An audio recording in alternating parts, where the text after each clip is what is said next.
Vamos conversar, então, um pouquinho sobre guarda internacional de filhos e sobre sequestro internacional de crianças. Em 1976, 77, 78, 79, os estados estavam envolvidos na negociação de uma convenção internacional que acaba sendo assinada na cidade da Haia, no âmbito da Conferência da Haia de Direito Internacional Privado, sobre os aspectos civis do sequestro internacional de crianças. E aqui, uma primeira nota. Sequestro é uma expressão muito ruim. A tradução brasileira foi uma tradução infeliz, digamos assim, porque, de fato, a versão em francês e a versão em inglês dão outra ideia, né? Na versão em inglês da convenção se fala em abduction, na versão em francês em enlèvement. Quer dizer, no fundo, a ideia é a de subtração da criança, né? De impedimento criado artificialmente para que a criança conviva com um dos seus genitores no local da sua residência habitual. Este problema, todavia, não é exclusivo do Brasil. Em Portugal, por exemplo, a tradução oficial foi rapto internacional de crianças. Tanto rapto quanto sequestro remetem a uma figura, digamos assim, que não é necessariamente aquela que foi considerada pelos estados que negociaram o texto. Essa convenção está em vigor no Brasil desde os primeiros anos deste século, 2003, mais especificamente, nós aderimos ao texto desta convenção e de lá para cá nós temos vivenciado uma série de problemas no que tange à forma como o Estado brasileiro tem aplicado esta convenção internacional.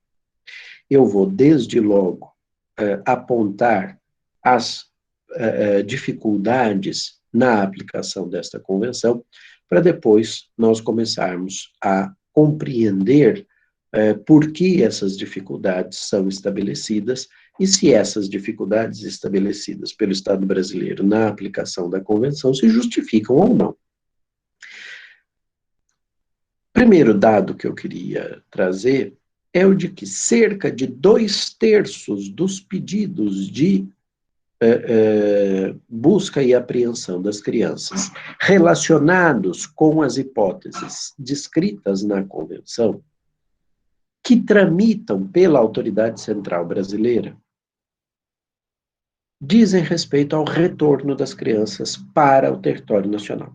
Então, nós temos situações de crianças que eram residentes habitualmente no Brasil e que são deslocadas indevidamente para o exterior e retidas no exterior e cuja genitora ou cujo genitor que se encontram no Brasil, que permaneceram no Brasil, pleiteiam o retorno imediato da criança nos termos que a convenção descreve e prevê. 1/3 apenas, em média, claro que isso varia de ano para ano, mas ali à volta de 1/3 dos pedidos dizem respeito à situação oposta. Crianças que estão no Brasil indevidamente e que são objeto de um pedido formulado por um Estado estrangeiro para que essa criança retorne ao território deste Estado, que é caracterizado como a sua residência habitual. Vale dizer, o núcleo familiar tem a sua residência habitual ou no Brasil ou nesse Estado estrangeiro. E um dos pais, um dos genitores, pode ser o pai, pode ser a mãe, retira a criança deste ambiente, deste lar familiar, que pode, como todo lar, ter os seus problemas, é óbvio. Desloca essa criança para um Estado soberano estrangeiro, ou traz esta criança para o Brasil, às vezes o deslocamento em si é lícito. Por exemplo, a mãe, vamos imaginar que foi a mãe decidiu viajar para o exterior, normalmente por ser alguém que tem nacionalidade estrangeira e tem o núcleo da sua família alargada, né? Os seus próprios pais, os seus irmãos, seus sobrinhos, vivendo nesse país estrangeiro, e ela quer levar os seus filhos para conviverem com esta família alargada por algum período. É algo saudável, é algo adequado, é algo que deve, inclusive, ser fomentado, né?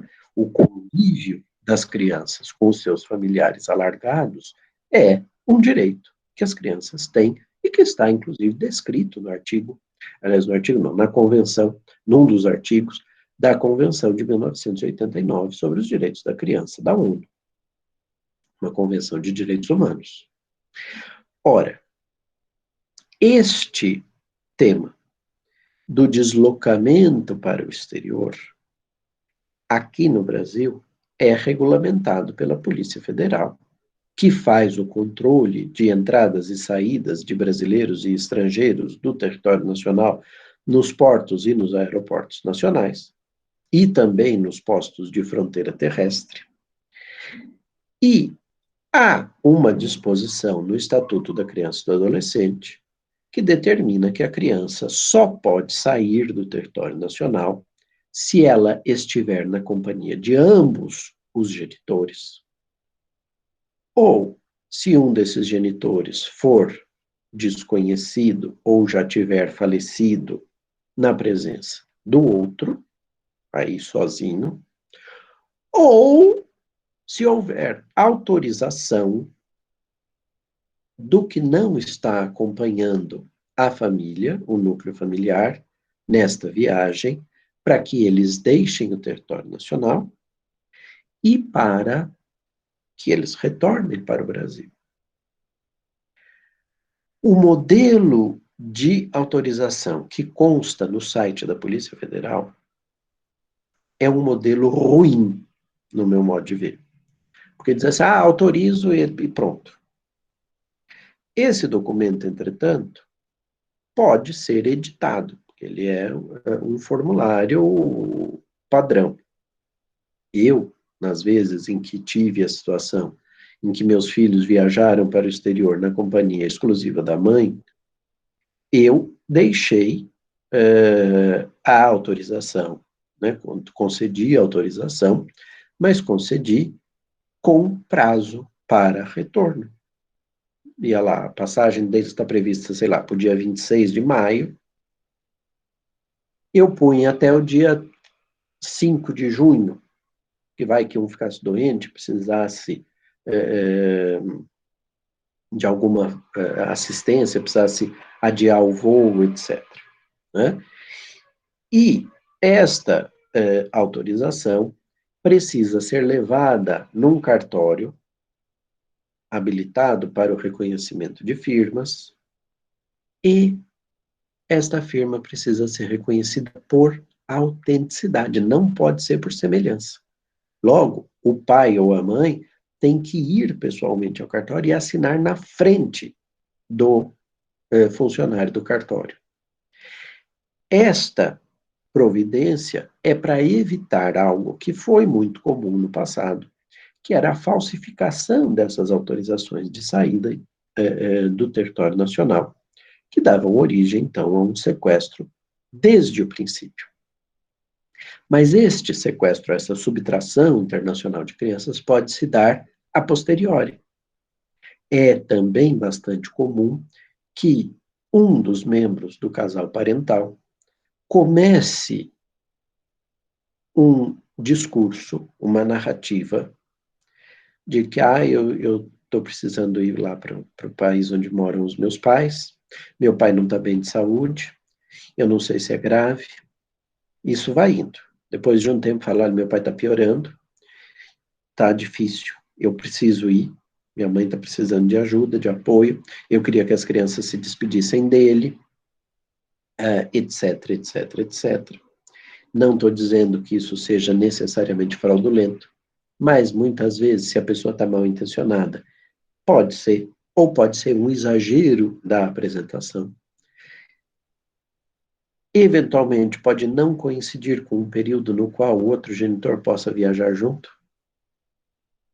Sabe-se que ele tem que trabalhar, sabe-se que ele tem reuniões importantes naquele período, ou que ela tem reuniões importantes naquele período, e isso, obviamente, pode ser muito bem calculado pelas partes. Eu não estou aqui pressupondo a má-fé, mas a gente precisa entender que o sistema permite essa má-fé. A pessoa viaja com autorização e na hora do regresso, na hora de voltar, não volta. Esta situação também é bastante comum e há, então, uma retenção ilícita da criança, ou das crianças, ou dos adolescentes, no território estrangeiro. Esta situação se equipara ao sequestro ou à subtração realizada, vamos dizer assim, no braço, na marra, né? Que, aliás, é muito mais comum nas regiões de fronteira terrestre. É muito comum que alguém leve os seus filhos, por exemplo, para o Paraguai e de lá parta para o exterior.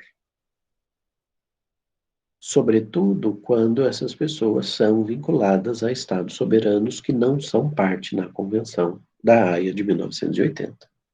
É uma convenção com um número bastante alto de ratificações e adesões, mas ainda assim há um número relevante de estados que estão de fora, sobretudo estados nos quais as culturas de atribuição da guarda são muito diferentes da cultura brasileira ou da cultura ocidental. Pois bem, este caldo de circunstâncias, né, de cultura no qual a convenção se aplica, ele coloca uma dificuldade específica, na medida em que nós temos um número muito mais elevado de crianças que nós queremos trazer de volta, do que um número de crianças que nós precisamos devolver para a sua residência habitual. Por que a devolução para o local de residência habitual foi acordado pelos estados? E só pontuar. Direito internacional público, que é a fonte utilizada, é um tratado, o direito internacional público é voluntarista.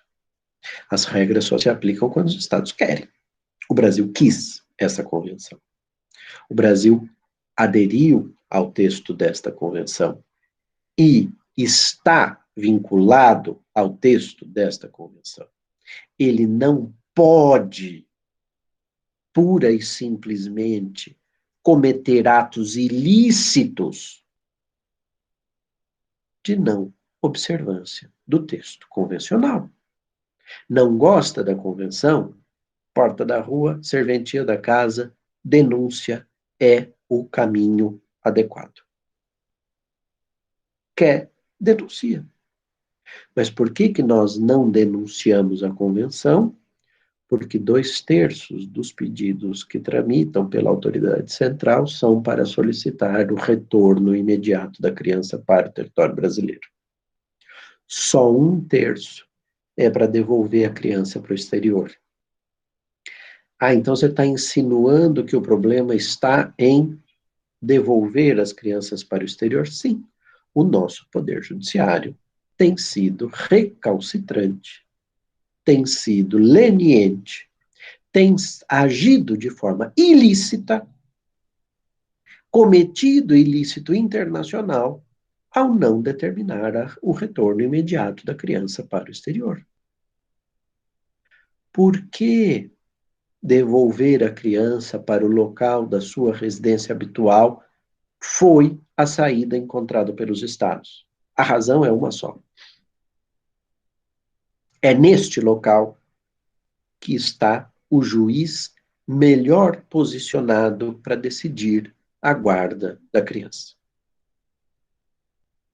É neste local, o único local em que o juiz pode ouvir a escola para entender qual dos genitores pode ter condições de preencher os requisitos legais aplicáveis para definir o guardião. É neste local que eu posso ouvir o pediatra das crianças, para entender eventuais situações específicas ligadas à forma como um pai ou uma mãe lidam com aquela criança. É neste local onde, se essa criança faz algum tipo de acompanhamento psicológico, fonoaudiológico, fisioterápico, etc., que eu vou poder ouvir as autoridades ali localizadas. Essas pessoas envolvidas no tratamento dessas crianças. Mas ainda assim, é neste local onde eu vou ter acesso aos vizinhos, para entender o que é que se passa. Todos nós temos vizinhos e as paredes, apesar das vezes a gente fingir que elas são intransponíveis, nos permitem ouvir certas coisas. Nos permitem saber a dinâmica daquela família e entender como é que é a relação dos filhos, eventualmente existentes, com os pais. Com o pai, barra com a mãe, com um dos pais, com uma das mães, no caso de casais homoafetivos. E é ao saber dessas informações que, eventualmente, o vizinho pode ser convocado para depor. Assim como o professor na escola, assim como o pediatra, assim como todas as pessoas que convivam com este casal. Para que isso? Para que se forme o convencimento do juiz acerca da melhor forma de atribuir a guarda dessas crianças. E aí os critérios são múltiplos, gente. No Brasil, por exemplo, com a redação originária do Código de 1916, os filhos até 3 anos de idade ficavam na companhia da mãe. A partir dos 3 anos, eles eram separados. Claro, na hipótese de desquite, né? Não havia divórcio. Mas os filhos de sexo masculino eram retirados da convivência com a mãe e encaminhados para a convivência com o pai, dentro daquela lógica de que meninos aprendem com homens, meninas aprendem com mulheres, né? Então ele vai olhar o pai, vai imitar o pai para ter ali um modelo da família tradicional e vai aprender a ser um homenzinho.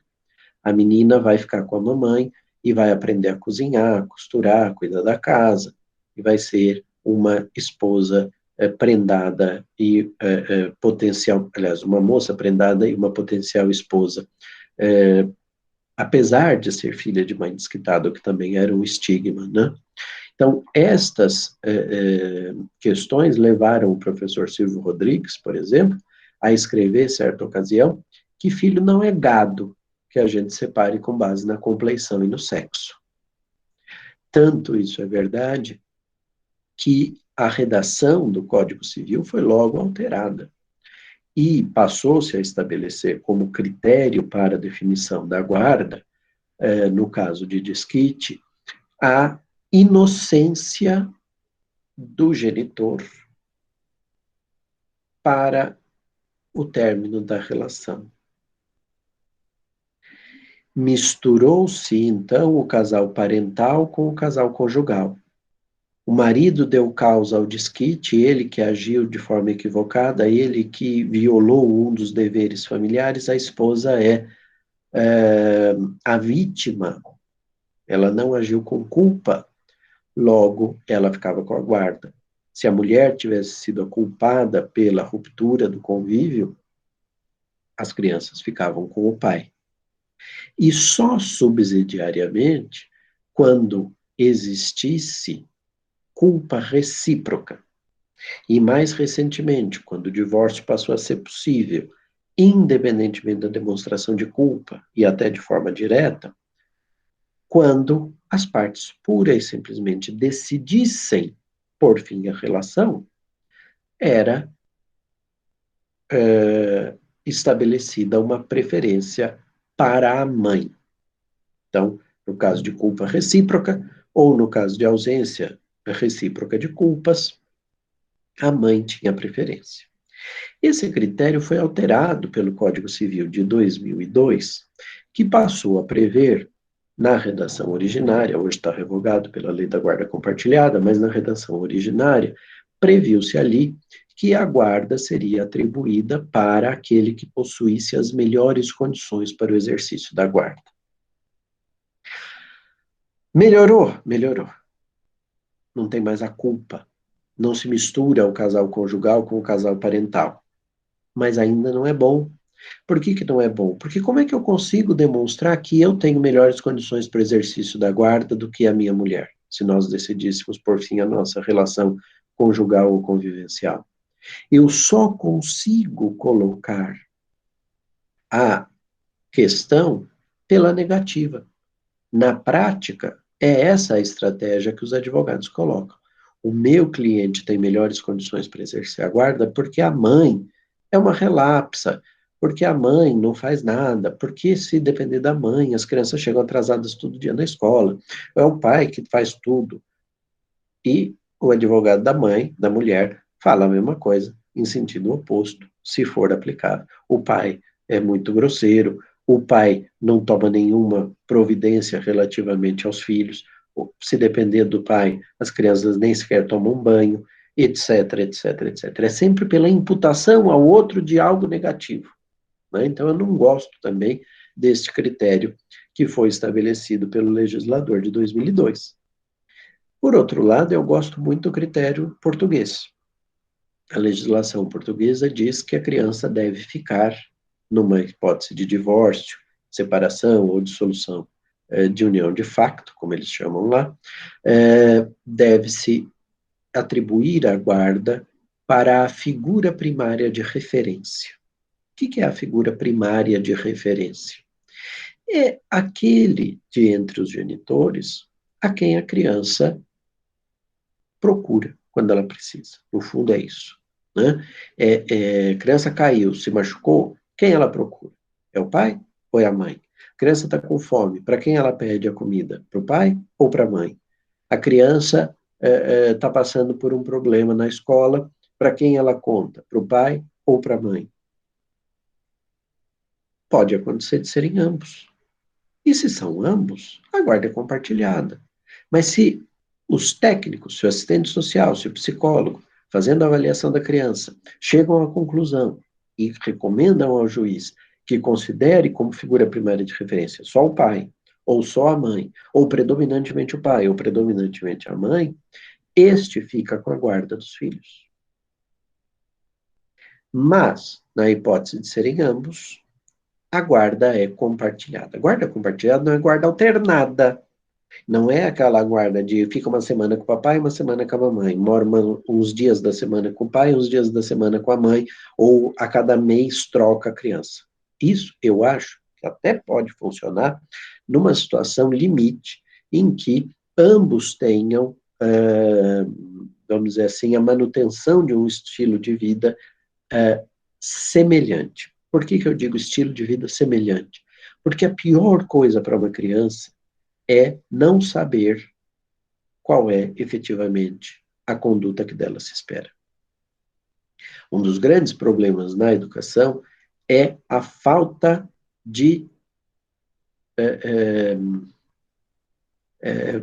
firmeza na manutenção das determinações.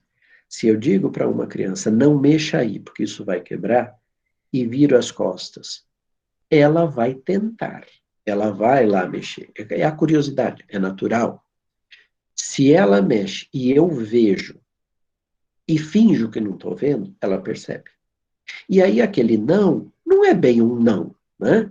É um não, mas tá bom, vai, se você me encher muito a paciência, se você fizer muito chiliquinho, se você tiver muita birrinha para fazer, aí papai e mamãe vão acabar deixando, porque você vai encher tanto a nossa paciência que tudo bem. É a falta de postura, é a falta de firmeza, é a falta de coerência nas determinações que leva à dificuldade no relacionamento, na própria formação do caráter dessas crianças e desses adolescentes. E é por isso que me parece muito ruim se você tiver, por exemplo, um dos genitores que é junk food total e o outro que só come comida natureba. Se você tiver um deles que manda dormir às 8 horas da noite e o outro que deixa dormir à meia-noite.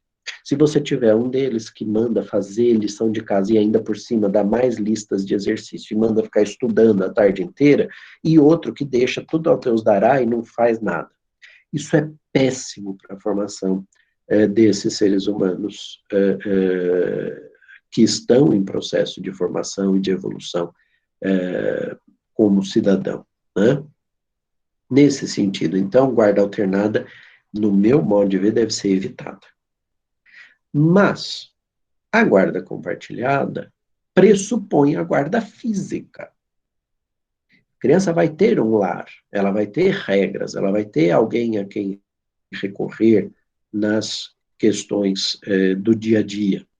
Só que a guarda compartilhada, no fundo, nada mais é do que um comando para os pais se lembrarem de que o casal conjugal acabou, o casal convivencial acabou, mas o casal parental continua e ambos têm responsabilidade parental. Por isso, a legislação portuguesa determina que a guarda física fique com aquele que tiver oferecido o melhor sistema de visitação para o outro.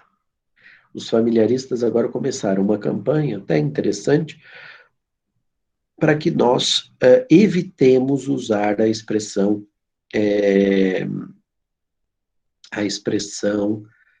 visita. Filho não é visita. Não sei se você já viram essa campanha, está muito forte em redes sociais. Não sei se é porque eu tenho muitos amigos familiaristas e amigas familiaristas, está todo mundo falando disso agora. Mas, de fato, é uma coisa interessante. Filho não é visita, filho tem que conviver, né? E o convívio se faz no sistema de visitação, chamado sistema de visitação, que seria um sistema de acesso às crianças. Pois bem, a lei portuguesa diz que o juiz, nesse caso, deve chamar os dois. Fala assim, olha, vocês dois foram considerados figuras primárias de referência, vocês têm condições de manter um diálogo para decidir onde matricular as crianças, que tipo de curso extracurricular eles vão fazer, etc, etc, etc. Né? O casal parental vai continuar, mas eu preciso decidir onde a criança vai morar. E para isso eu vou abrir aqui um leilão. Na verdade, é uma licitação com abertura de envelopes. Cada um de vocês vai me apresentar um regime de visitação em favor do outro, caso você fique com a guarda física. Aí vamos imaginar que um escreve finais de semana alternados, Natal e Ano Novo alternadamente, ano sim, ano não, férias 15 dias ou 20 dias, dependendo do período que eles têm de férias, metade do tempo, e etc. Né? Um plano padrão. O outro vem e escreve tudo isso igualzinho, mas o pai deve buscar, ou a mãe deve buscar a criança da escola às terças-feiras, ficar com elas e me devolver toda quarta-feira mandar levar para a escola. Se eles vão morar na mesma cidade, isso é fácil de ser operacionalizado. Ora, nós temos aqui um sistema mais favorável oferecido por um. O outro genitor, se a criança fica com este, vai ter mais acesso. Toda terça-feira vai poder conviver com os filhos, sabe que tem que fazer o jantar, que tem que botar para dormir, no outro dia vai acordar, vai dar café da manhã, vai levar para a escola, vai ter um período a mais de convívio num dia da semana. Esse sistema é um sistema mais favorável, então este genitor aqui fica com a guarda física. Claro que isso tem que ser factível, né? Não posso dizer assim, ele vai ter acesso direto o dia que ele quiser, pode chegar a hora que quiser, entrar e tudo bem. Primeira vez que eu falar, hoje não vai dar, já começa a haver ali um descumprimento da regra. Então, precisa ser alguma coisa muito bem pensada e factível. Pois bem, diante, então, dessa situação, acontece do juiz definir o guardião físico Quer dizer, você vai ficar com a criança no dia a dia dela, né? Você vai se responsabilizar por ela, do ponto de vista físico, mas as decisões são conjuntas, quer dizer, a responsabilidade parental permanece. O nosso sistema sofreu uma alteração, então, só para dizer que eu gosto do sistema português por isso, porque a discussão fica toda ela na positiva, não precisa ficar falando, você isso, você aquilo, você faz as crianças perderem o horário, você é desorganizado, você é bravo, você é não sei o quê. As coisas se resolvem dentro de um limite razoável. Agora, definiu quem é o guardião, é preciso também definir um sistema de visitações, né, de acesso. Isso, na nossa legislação, tem, vamos dizer assim, certos parâmetros jurisprudenciais e também deve ser definido. Agora, nos casos plurilocalizados, e era aqui que eu queria chegar, nos casos plurilocalizados, esse regime de convivência, né, ele depende de uma série de fatores que são impeditivos de um convívio fracionado. A distância impede, por exemplo, o acesso aos finais de semana, a distância pode impedir, do ponto de vista econômico, o deslocamento cotidiano, mesmo em feriados longos. Se a criança vai morar em Buenos Aires e a família morava antes em Florianópolis, vá lá, é como vir de São Paulo para o Rio de Janeiro ou para Salvador, você pode ainda estabelecer um regime de visitação mais adequado. Mas se é Brasil e um país da Europa ou os Estados Unidos, começa a ficar mais caro, começa a ficar mais difícil, muito tempo perdido no deslocamento, etc. E isso recomenda a convivência num período concentrado, normalmente coincidente com o das férias escolares, né? Para que haja um convívio. Não só com o genitor, que não ficou com a guarda física, como com a família alargada, que na maior parte das vezes pode estar neste estado onde o pai foi ou a mãe foi fixar o seu domicílio, a sua residência habitual.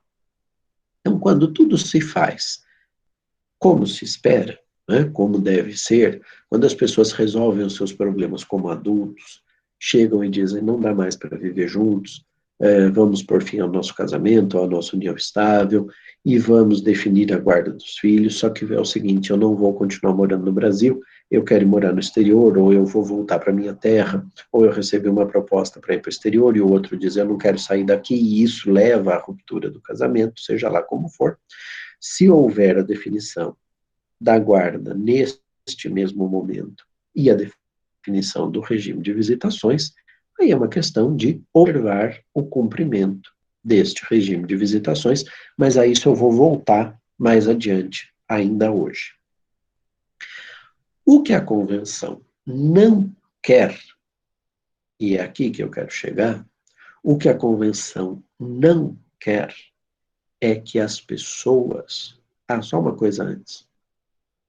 Guarda compartilhada não é incompatível, nessa definição que eu estabeleci, ela não é incompatível com relações plurilocalizadas, com situações transfronteiriças. Por quê? Hoje, basta eu telefonar, mandar um e-mail para a mãe, se eu fiquei com a guarda dos filhos, e falar, olha, tá difícil manter as crianças no colégio onde eles estão agora, o ensino decaiu muito, estou pensando em mudar para o outro, que tem essa proposta pedagógica, veja o que você acha.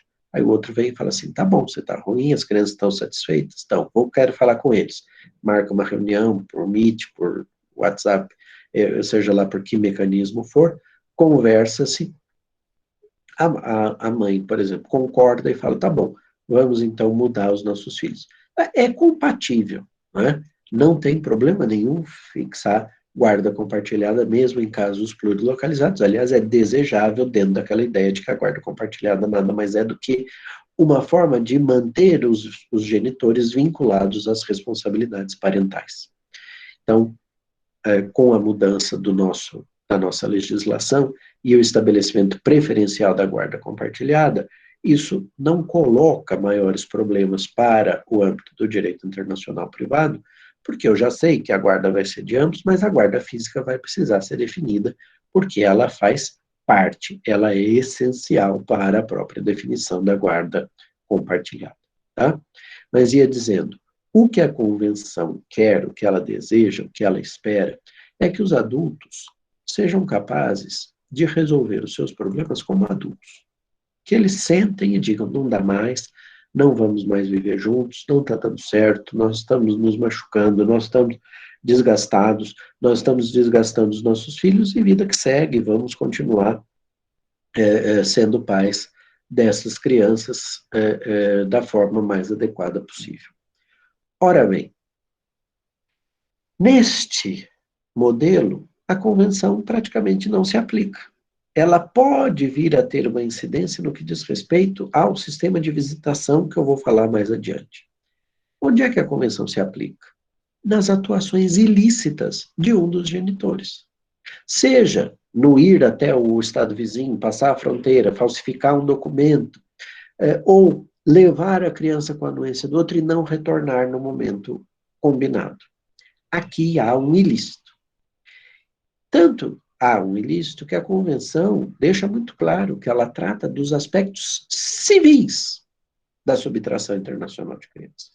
Ela sabe que pode até desencadear efeitos criminais, dependendo, óbvio, da legislação penal daquele país, mas ela diz, olha, nós estamos preocupados com as questões civis. E mais, não é porque o genitor procedeu a uma subtração, a um sequestro, a um rapto, a uma abduction, que ele vai ficar privado da guarda. Isso não deve ser levado em consideração.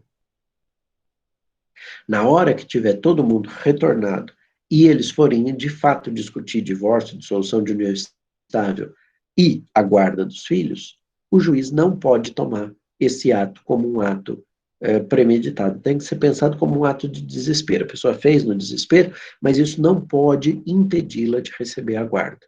A convenção é muito tranquila nesse ponto. O problema, às vezes, está na pessoa que está julgando, né, que pode ter o seu preconceito de que fez um ilícito, então não merece ter a guarda. O que a convenção pede para os estados, para os juízes, que não tomem em consideração. Por que, então, retornar para o local da residência habitual? Pela circunstância que eu já mencionei, de se pretender devolver a criança para este espaço, onde está localizado o juiz melhor posicionado, com acesso facilitado às partes, às provas e à análise da dinâmica familiar para compreender como essa guarda deverá ser atribuída. Com base em que lei, Gustavo? Com base na lei da residência habitual. O foro vai aplicar o seu próprio direito. O foro competente é fixado pela residência habitual e ele aplica o seu próprio direito. É o direito local que se aplicará. Agora, a pessoa retirou a criança lícita ou ilicitamente do território nacional e não devolveu no momento oportuno, praticando a subtração, o que é que a convenção estabelece como possibilidades? A hora que o pai percebe, ou a mãe percebe, que o outro genitor levou as crianças e que elas não retornarão, que elas estão subtraídas do local da residência habitual, ele deve procurar o judiciário local. Ele procura um juiz local, competente, segundo as regras locais, e diz: meu cônjuge ou minha cônjuge foi para o exterior, está em tal lugar, levou os nossos filhos, eu autorizei, ou eu não autorizei, depende da circunstância, obviamente. Era para ter voltado e não voltou. Quero que as crianças retornem.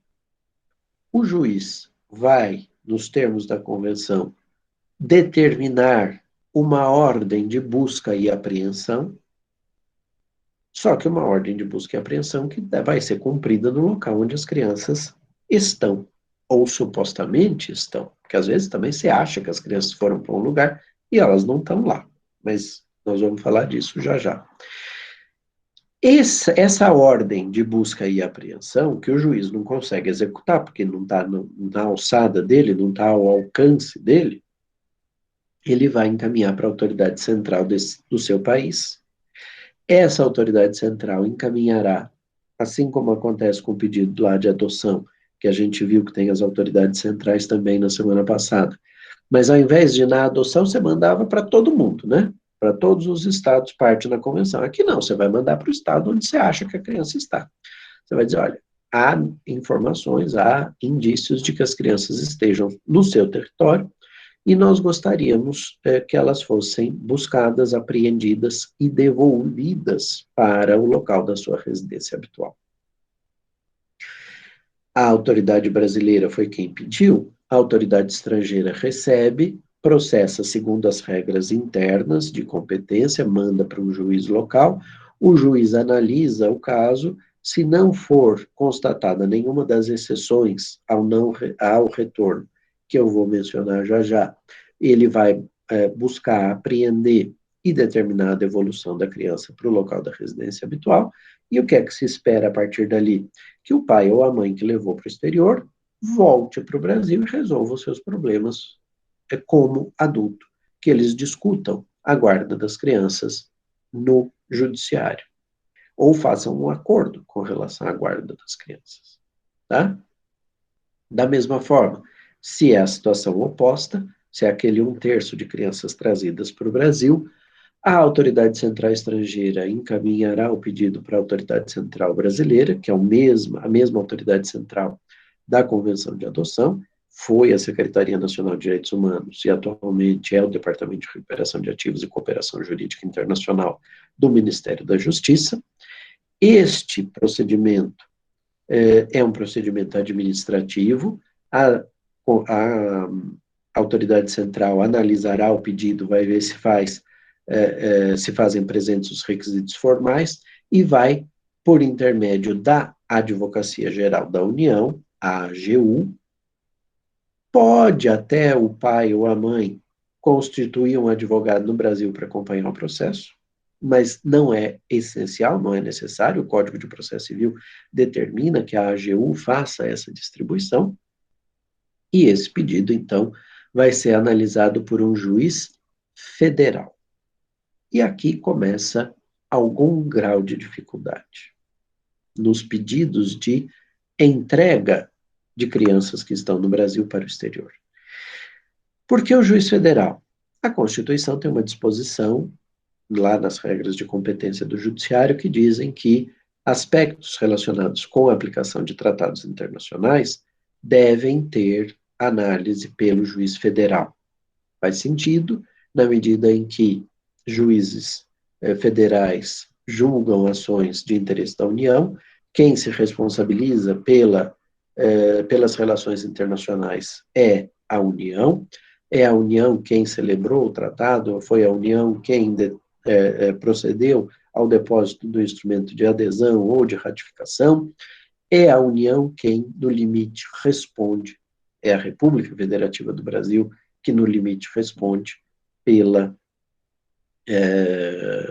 eventual prática de um ilícito. Então, julgar esta questão na Justiça Federal, em princípio, não é algo tão absurdo. Mas se torna absurdo por algumas razões. A primeira delas é que o genitor que está no Brasil com a criança, ele não está vinculado à Justiça Federal. Ele bate numa porta de um juízo cível ou onde houver de uma vara especializada em direito de família e diz assim, olha, eu estou com meu filho, ou com a minha filha, ou com os meus filhos, o genitor está no exterior e eu preciso da guarda provisória ou da guarda emergencial dessas crianças. Se eu fosse juiz, eu daria. Você recebe um pedido, chega alguém e fala assim, olha aqui, eu estou aqui com os meus filhos, meu marido ou minha mulher está no exterior, eu quero a guarda das crianças para tomar decisões urgentes da vida delas, sem a necessidade do outro. Você não concederia a guarda? Eu concederia. Quando o pedido de busca e apreensão é distribuído na vara federal, o juiz determina a busca e apreensão, a hora que vai o oficial de justiça citar, intimar o genitor da situação, ele apresenta uma sentença. Ah, tá aqui, olha só, eu tenho a guarda. Uma sentença, uma liminar, seja lá qual for. Eu tenho a guarda das crianças aqui. Isso suscita um conflito de competências, que é de atribuição do Superior Tribunal de Justiça. Então, para tudo, e aquilo que deveria ser célere para a criança ser devolvida para o local da residência habitual, para ela não se ambientar no ambiente para o qual ela foi levada de forma indevida, de forma ilícita, vai ficando. A situação vai se perpetuando. Isso quando os juízes brasileiros não imbuídos de um nacionalismo inexplicável, decidem que o melhor genitor é o brasileiro, para ficar com a guarda dos filhos. E que não vão, já vi juiz federal fazer isso, não vão determinar a busca e apreensão e a devolução imediata da criança, porque afinal de contas está com o pai brasileiro ou está com a mãe brasileira, e se é brasileiro é o melhor do mundo para resolver os problemas da criança. Como se isso fosse verdade. E como se o critério para atribuição de guarda fosse a nacionalidade. Desconsiderando absurdamente o melhor interesse da criança, os direitos que essa criança tem, etc, etc. O caso mais horroroso que passou pelo judiciário brasileiro é o caso Sean Goldman. O Sean era filho de uma brasileira, a Bruna Bianchi, e de um pai americano, David Goldman, e eu não cometo nenhum tipo de indiscrição ao dar nomes aos personagens, porque esse caso é multinoticiado, né? Foi multinoticiado no começo do século. A mãe pediu autorização para vir com o filho para o Brasil para convívio com a família alargada, com os avós, com os tios, etc. E avisou o marido, ou o companheiro, não sei qual era o estado civil deles, mas isso não importa em nada, avisou o pai do Sean, o David Goldman, que ela não iria retornar. O David entrou com o pedido de busca e apreensão. Esse pedido de busca e apreensão foi encaminhado pela Autoridade Central Americana, a Autoridade Central Brasileira, foi distribuído para um juiz no Rio de Janeiro, um juiz federal, que num primeiro momento acabou não determinando a busca e apreensão, ou mesmo se ele determinou, logo em seguida o tribunal reviu a decisão, disse que não precisava encaminhar, né? Por quê? Porque estava com a mãe brasileira, afinal de contas, no Brasil, e a mãe brasileira era a melhor pessoa do mundo para... Pode até ser que fosse, não estou discutindo o mérito, mas só pelo fato de ser brasileira não é critério. Não é critério. A Bruna Bianchi se envolveu com um advogado carioca, reorganizou a sua vida afetiva, um direito que ela tem, obviamente, que ela tinha, obviamente. Iniciou uma nova relação com esse advogado familiarista, lá no Rio de Janeiro. E o pai, diante de tantos entraves que a justiça brasileira foi colocando para ele ter o retorno do seu filho assegurado, num certo momento, pensou, bom, pelo menos está com a mãe, né? Só que a mãe engravidou e no parto, ou logo depois do parto, decorrência de complicações, faleceu. Faleceu e deixou o Sean e a irmãzinha dele, recém-nascida, órfãos, ou semi-órfãos, né? A irmãzinha tinha o pai aqui no Brasil e o Sean tinha o pai nos Estados Unidos. Quando a notícia chegou nos Estados Unidos, o pai, o David, disse, bom, agora vocês me devolvam meu filho. Voltou à carga, voltou a tratar do assunto. Nós assistimos a uma situação complicada ali. Por quê?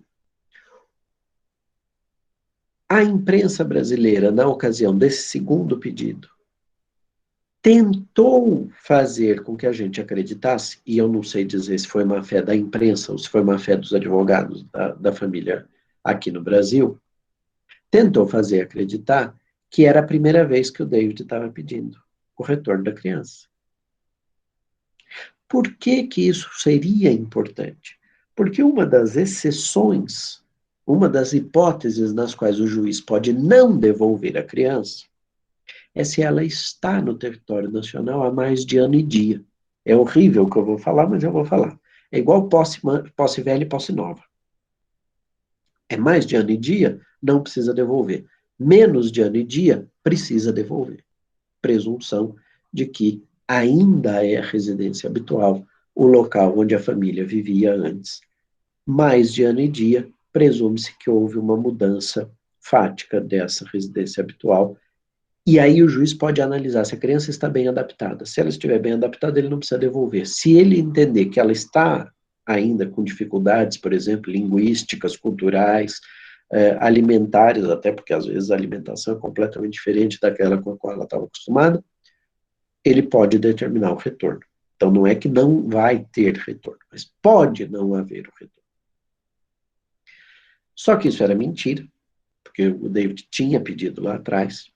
E mais, quando o David chegou ao Brasil para tentar aí, porque aí ele colocou até a Secretaria de Estado norte-americana e de prontidão. A Hillary Clinton era, isso foi no governo Obama, a Hillary Clinton era secretária de Estado, ela chegou a ameaçar o Brasil de embargos econômicos pelo descumprimento da Convenção da Haia de 1980. O governo não, o judiciário carioca continuou criando dificuldades, tá? Para o retorno da criança para os Estados Unidos, e o padrasto entrou com um pedido de reconhecimento de paternidade socioafetiva. E aqui começa o meu dissabor com esse caso. Porque paternidade socioafetiva me parece um conceito adequado, eu já falei isso para vocês. Mas é um conceito adequado nas situações em que o genitor não quis exercer a paternidade ou a maternidade.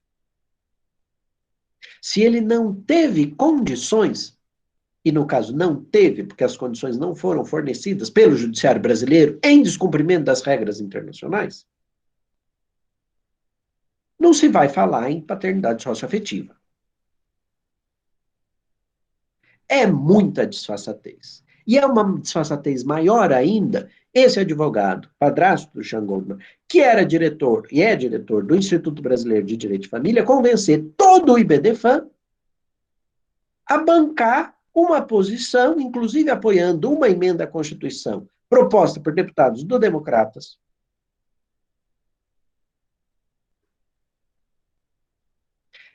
para que se impedisse a incidência da Convenção no Brasil.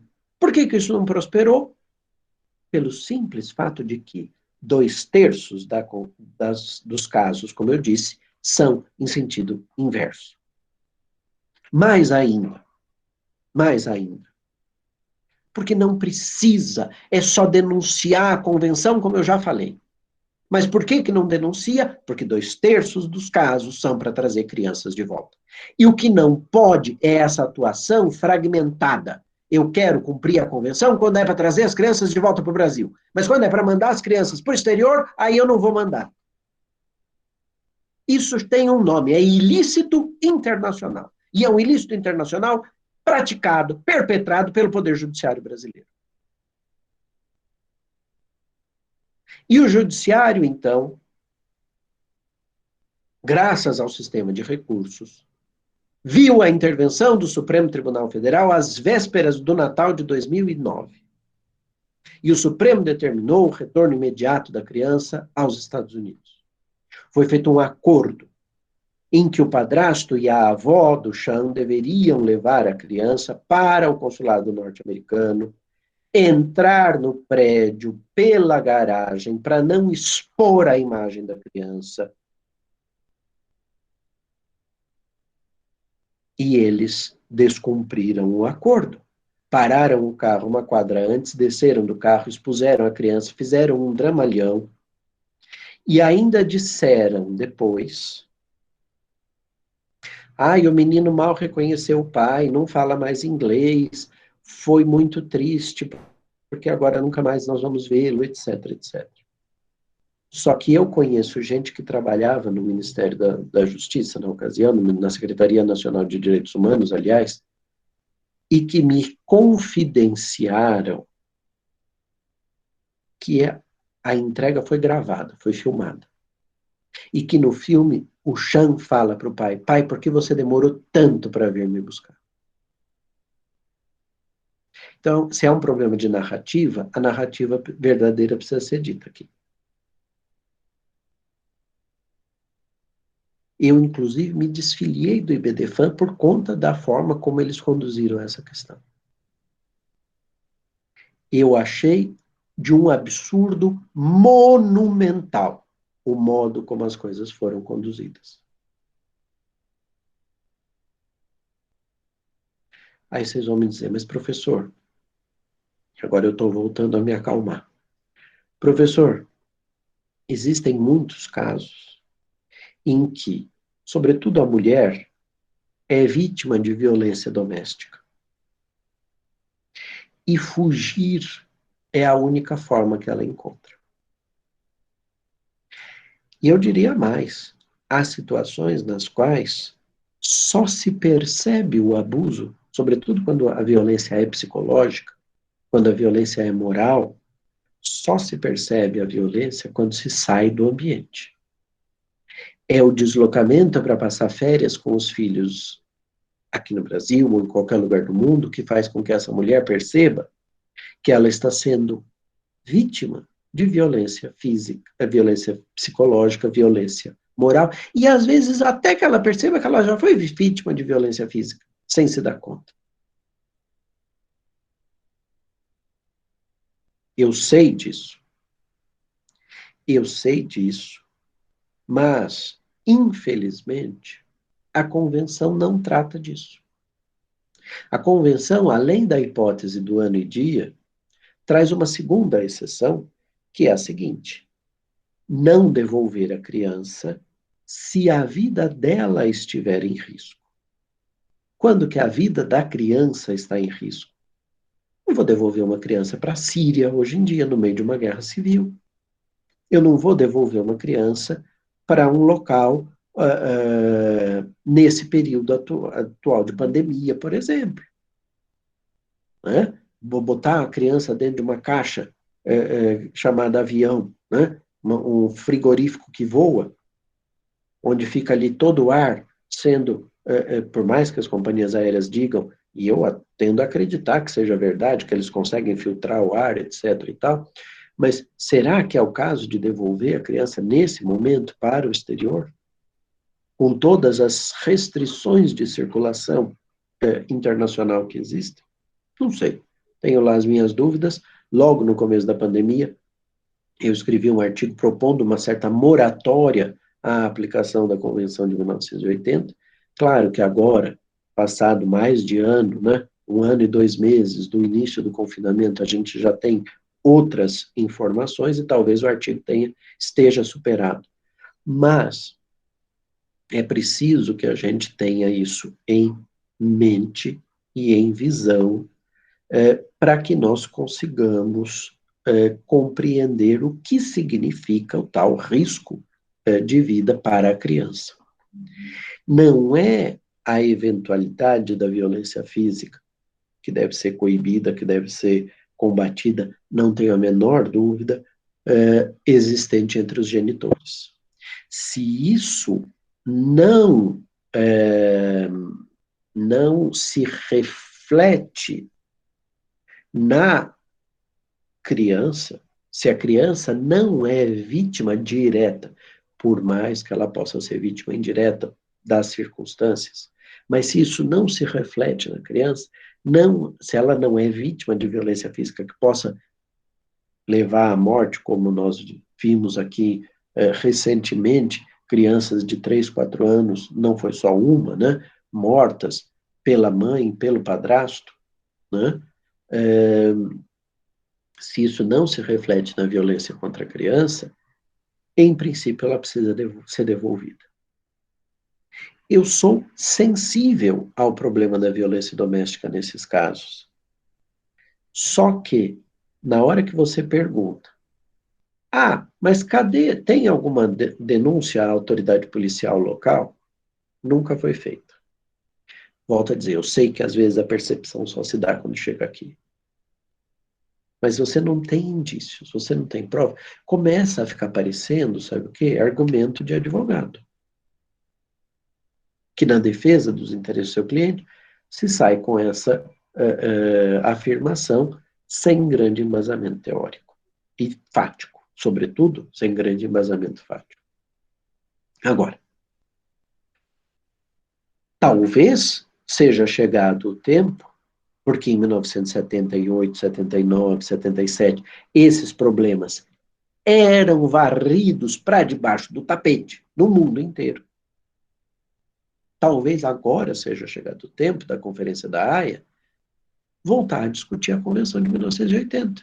Ela fez isso tantas vezes, só de adoção tem 3 convenções que foram sendo substituídas no tempo. Outros assuntos têm 2. Alimentos também tem 3 convenções diferentes. Por que? 3 nada, são mais, até porque, enfim, mas isso não vem ao caso aqui, no momento. Nós vamos ter uma aula mais para frente só sobre alimentos. Nós temos uma circunstância, então, em que é preciso que nós conclamemos os estados a renegociar o texto convencional. Será que não é chegada a hora de nós atribuirmos a possibilidade da averiguação da violência doméstica, que gera efeitos reflexos na criança, como uma hipótese de exceção ou de deslocamento dessa competência? Agora, sem uma disposição normativa que preveja essa exceção, volto a dizer, não devolver a criança por esta razão é cometer um ilícito internacional.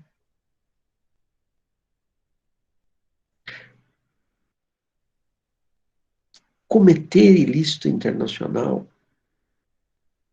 não é algo adequado, gente. Não gosta da convenção, denuncia. Não gosta da convenção, diz à comunidade internacional. Não esperem do Brasil que nós cumpramos a convenção. Mas por que não fazemos isso, professor? Então, e a resposta é porque aqueles outros 2/3 de casos, quando nós pediríamos o retorno das crianças, vão restar dificultados. Agora, o que não dá, o que é asqueroso, é a gente ter 2 pesos e 2 medidas. Quando é para trazer criança para o Brasil, nós queremos que cumpra a convenção. Quando é para tirar as crianças do Brasil e devolver para o local da residência habitual, nós não queremos cumprir a convenção.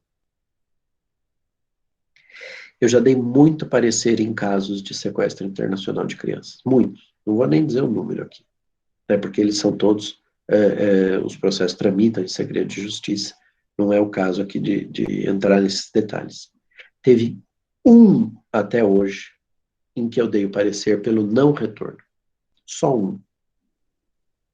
Mas por que você deu o parecer pelo não retorno? Vou explicar. A legislação do estado de residência habitual do núcleo familiar, a mãe trouxe a criança para o Brasil. Havia um pedido do pai para devolução para o local da residência habitual. A legislação local diz, Código Civil local diz o seguinte: na hipótese dos genitores terem discutido em juízo, após o deslocamento da criança, quaisquer questões atinentes ao casal, e não ter havido a discussão sobre a guarda, implica na mudança ex lege da guarda, na atribuição ex lege da guarda.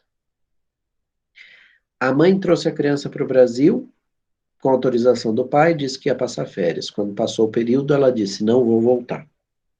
Não vou voltar e a criança vai ficar aqui comigo.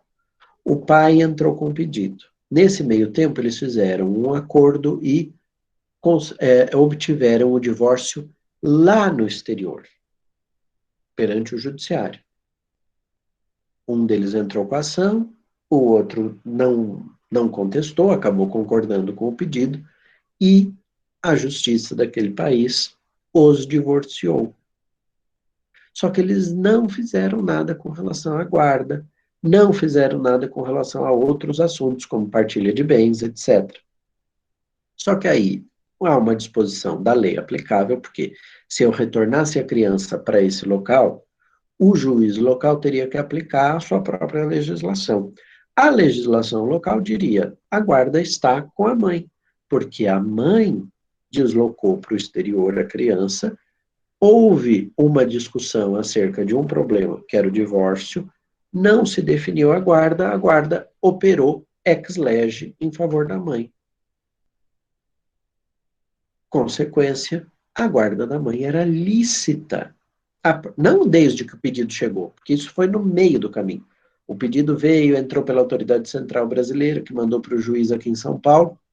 O juiz mandou citar, etc., para apresentar defesa, veio o parecer. Nesse momento, já era ilícito o pedido. Ele não tinha fundamento, ele não tinha causa mais. A lei local já tinha atribuído a guarda para a mãe. Se a mãe era guardiã, ela deslocou a criança para o Brasil licitamente. Então, o problema não se colocava mais. Foi o único parecer na minha vida que eu dei a favor do retorno, da manutenção da criança no território nacional. Por quê? Porque a convenção é muito restritiva, dada essa lógica de fazer voltar para o local onde está o juiz melhor posicionado para a tomada da decisão. Queria dizer também que, nos casos plurilocalizados, a guarda física fica com o genitor que está com a criança na sua companhia. O regime de acesso do não guardião, né, de convivência do não guardião, se faz, na maioria das vezes, de modo concentrado. Então, chegou as férias escolares e eu preciso colocar a criança no avião aqui para ela ir conviver com o pai ou com a mãe no exterior, ou o pai ou a mãe vem para o Brasil, pega a criança e vai passar as férias aqui no Brasil. Por exemplo, é o pai que foi trabalhar no exterior, vive lá, mas a família alargada dele está aqui, ele vai aproveitar, passar férias com os filhos, com os pais, com os tios, com os irmãos, etc. Então ele vem para o Brasil, pega as crianças, leva para sua casa, e a mãe vai ficar um mês sem acesso às crianças, por exemplo. Aquilo que tiver determinado no regime de visitação. Se levou para o exterior, idem. Agora, e se a mãe se recusar a encaminhar a criança para o exterior? Se a mãe disser, não vou mandar porque meu marido depois não vai devolver, etc. Eu já conversei com uma advogada familiarista, não vou dizer o nome dela aqui, mas uma pessoa super razoável, ela me falou assim, quando os meus clientes começam, não vou mandar para passar as férias com o pai ou com a mãe no exterior, porque depois não vai voltar, eu falo, você vai mandar sim. Você vai mandar porque você assumiu esse compromisso perante o juízo, você vai mandar porque é um direito da criança passar as férias com o pai ou com a mãe, e se ele não devolver lá na frente, a gente entra com pedido, com base na Convenção da Haia e traz a criança de volta. Você vai mandar e acabou. Né? Porque, de fato, o que tem que ser compreendido é que esse é o interesse da criança. Mas a criança não quer ir, porque ela não gosta de ir, porque o avião, porque vai ficar no frio, porque não sei o quê, porque o pai está com outra, porque a mãe está com outro, porque não sei o quê, porque... Não é desculpa. Tem que conviver. Não vai reclamando, mas chega lá, vai gostar, você pode ter certeza. Claro, situações limite depois precisam ser tratadas de outra forma, mas aí precisa ter prova para isso, né? Caso de abuso psicológico, de abuso físico, de abuso sexual, etc. Isso precisa ser analisado, mas o que não pode é se cair na tentação fácil de ficar dizendo, porque tem problema, porque isso, porque aquilo, porque eu não quero mandar, porque... É óbvio que se, vamos imaginar, o pai está no exterior, a mãe precisa mandar as crianças hoje para embarcar para o exterior, e uma das crianças acorda com 40 graus de febre, ninguém em sã consciência vai botar uma criança numa caixa frigorífica que voa, né, que é a minha definição de avião. A criança só vai piorar nesse ambiente. Ela vai ter que conversar, falar, olha, as crianças estão doentes, está aqui, levei no pronto-socorro, vai ter que tomar antibiótico, assim que elas melhorarem, que o médico achar que é conveniente, der autorização, eu encaminho, vou trocar as passagens aqui, etc e tal. Paciência, aconteceu o imprevisto. Todos nós estamos sujeitos a isso. Agora, se não tem justa causa, se a mãe começar, eu levei para o aeroporto, mas as crianças começaram a chorar, fizeram um escândalozinho, não queriam embarcar, não sei o quê, então eu acabei trazendo elas de volta para casa. Eu defendo que o pai, nesse caso, é o guardião. O período de férias, período de visita, período de acesso, é como se fosse uma inversão da guarda. Ele agora tem o direito ao convívio. E o direito ao convívio está sendo subtraído dele. Então, eu defendo que ele possa manejar a Convenção da Haia para determinar o encaminhamento das crianças para o exterior, para que ele passe as férias lá com ele. Né?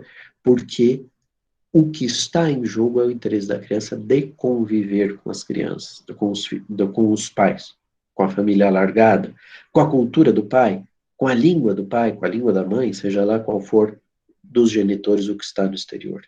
Então, nós temos, de fato, um ambiente muito sensível, tem muitos problemas que surgem nessas circunstâncias, mas me parece que não se pode usar da via fácil do a criança não quis ir, a criança fez um escândalozinho, porque senão o outro também vai dizer, olha, eu fui levado para o aeroporto, as crianças não quiseram voltar, não querem mais morar com você agora, querem morar comigo. Pode até discutir isso, mas tem que mandar as crianças de volta, vão ficar sob custódia da guardiã ou do guardião, e você entra com uma ação revisional da guarda. Não tem problema nenhum. O sistema está aí para isso. Se você quer ter a guarda das crianças, se as crianças disseram que querem ficar com você, entre com a ação competente. Agora, não vai resolver reter a criança indevidamente ou levar a criança para outro lugar indevidamente, porque isso é ilícito. É algo que viola o que está determinado no sistema. As pessoas têm que começar a agir como adultos. É isso que a convenção quer, no fim das contas. Tá? Então, era isso que eu tinha para dizer sobre guarda e sequestro.